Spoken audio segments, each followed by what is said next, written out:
El 18 de abril del año 2008, en Culiacán, Sinaloa, México, la tragedia teñía las calles cuando los sicarios de un cartel urdieron una emboscada que cegó la vida de Anastasio Torres Acosta. Este joven era nada menos que el vástago del infame líder del cartel de Sinaloa, el M1. Con la pérdida de su hijo, el M1 se transformó en una sombra enloquecida, un demonio sediento de venganza que eliminaba a todo aquel vinculado con la muerte de su descendiente. Aquí en este relato desentrañaré los escalofriantes episodios de su historia. El M1, cuyo nombre verdadero responde a Manuel Thorn, vio la luz por primera vez el 28 de febrero del año 1958 en el seno de Cozala, Sinaloa, México.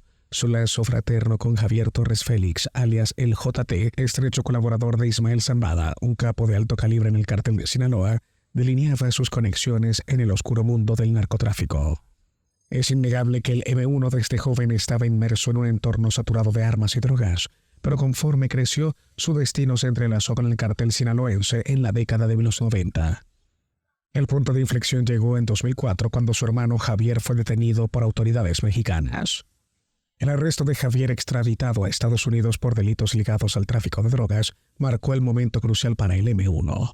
Se le encomendó supervisar los envíos de cocaína provenientes de América del Sur hacia los estados mexicanos de Chiapas y Oaxaca. Una misión de vital importancia que lo catapultó en la jerarquía del cartel, incluso colaborando estrechamente con Ovidio Guzmán López, el hijo del Chapo. Este ascenso, no obstante, lo situó como blanco principal para la organización Beltrán Leiva, también conocida como la OBL, el feroz rival del cartel de Sinaloa. Estos hombres son los únicos responsables de transformar a el M1 de un simple traficante de drogas a un psicópata asesino. La guerra de los cárteles en el cartel de Sinaloa y la organización Beltrán Leiva estuvieron una vez en alianza, ya que ambos operaban en el pequeño estado de Sinaloa. Sin embargo, alrededor del año 2008, la organización Beltrán Leiva se separó de esta alianza con el cartel de Sinaloa y el Chapo. La razón, una palabra: avaricia. Ambos cárteles deseaban un dominio supremo y no había otra manera de que uno de ellos cayera. El vínculo entre estas formidables organizaciones se remontaba a la década de los 80, cuando la idea del tráfico de drogas aún era nueva en México.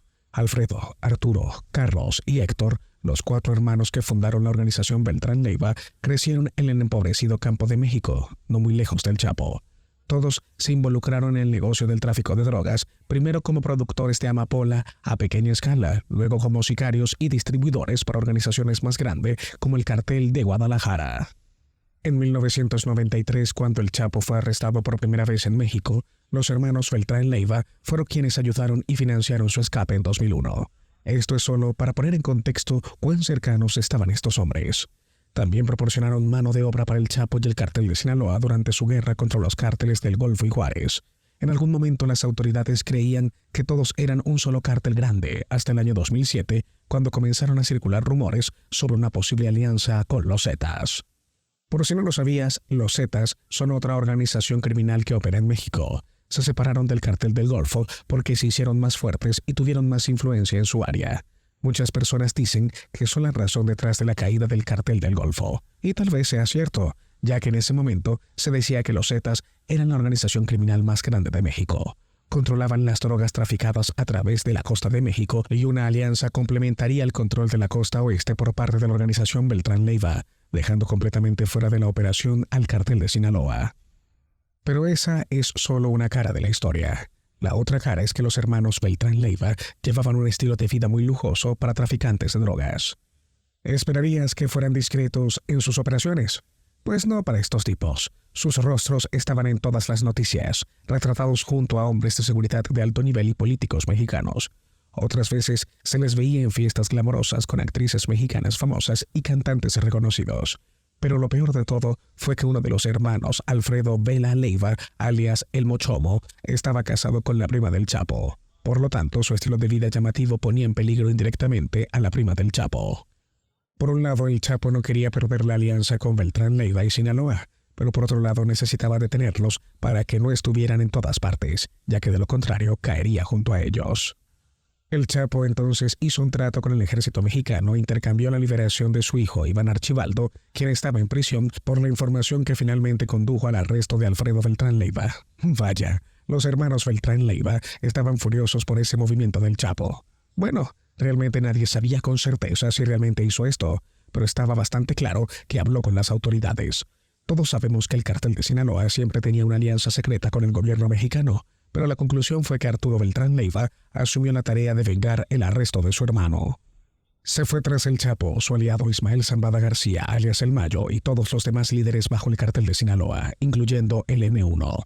El primer ataque fue contra el hijo de 22 años del Chapo, quien fue abatido por 20 sicarios del cártel Beltrán Leiva cuando salía de un centro comercial en Culiacán.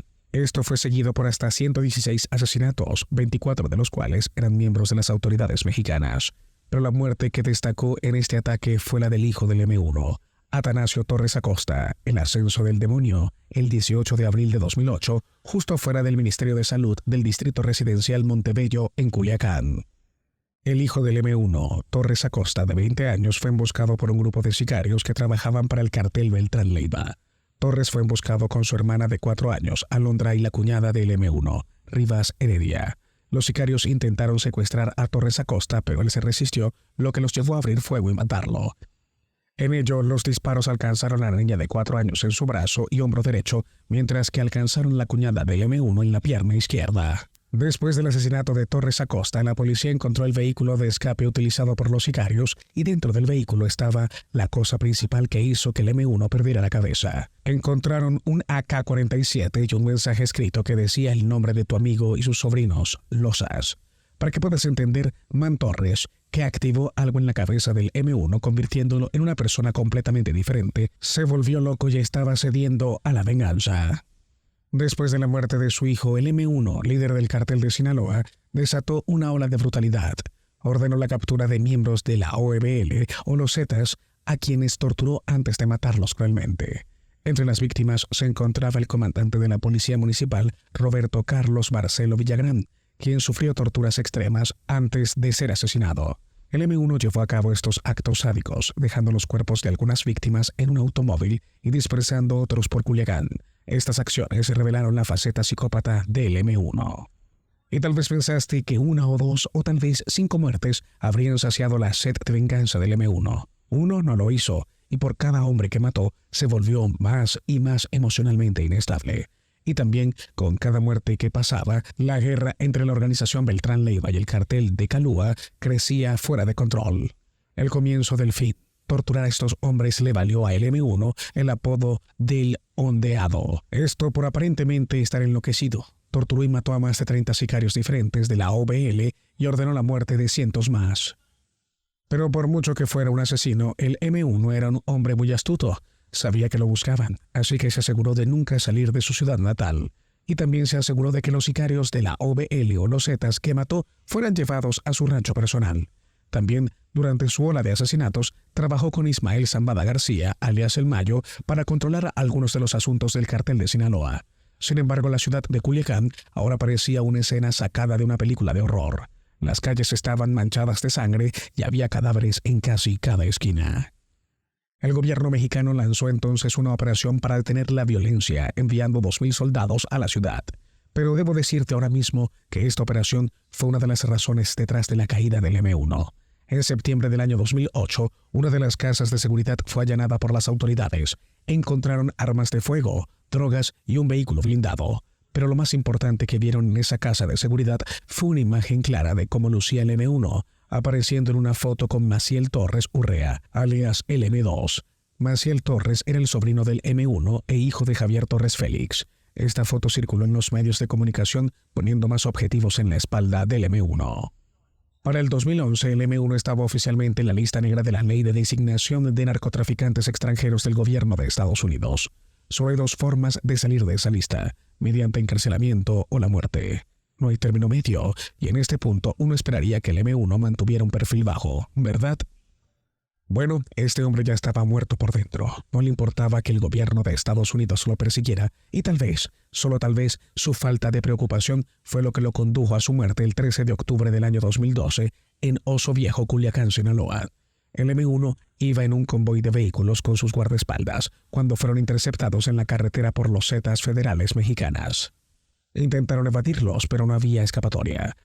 Lo que el M1 y sus hombres no se dieron cuenta fue que varios días antes del incidente, miembros de las Fuerzas Especiales Mexicanas y la 9ª Zona Militar habían triangulado su ubicación exacta esperando a que saliera de su escondite. El ejército mexicano había colocado hombres armados en cada rincón de la ciudad, así que no había salida. El M1, líder del cártel de Sinaloa, en un enfrentamiento con fuerzas federales en 2012.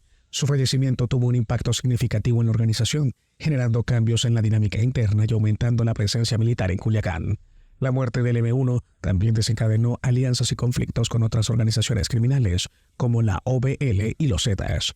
A pesar de la caída de figuras claves como el M1 y el Mayo, el Chapo y el cártel de Sinaloa siguen siendo una poderosa fuerza en el tráfico de drogas en México, manteniendo operaciones similares y siendo considerados como la organización criminal más grande y brutal del país.